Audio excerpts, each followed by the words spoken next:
po. Pumunta kami sa Ano po? Hawaiian para Dati na lang doon sa food estudyante. kasi gusto namin na i-slice. Dati na lang estudyante. Pupunta na kami ngayon doon. O Jake, bakit gusto ko sabihin? May pasok Hello? ko na yun sa 11 feet daw yun. Sabi na 11 feet daw yun. Kuya, 12 na lang. Ako pala. Dati na lang ha. Dapat na. So, yan yung medyo hindi ka kasi may mga tayo dito. 12 na lang. 12 na lang. 12 na lang. Sige na.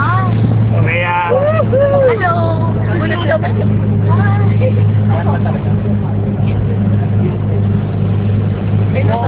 so nakakita niya ang sige. Nagulat lang.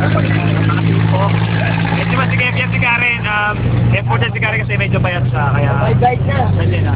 Sige, Bye-bye na. doon lang yung mga susunod na video sa resort. Sa YouTube, abangan nyo kami. Sa YouTube,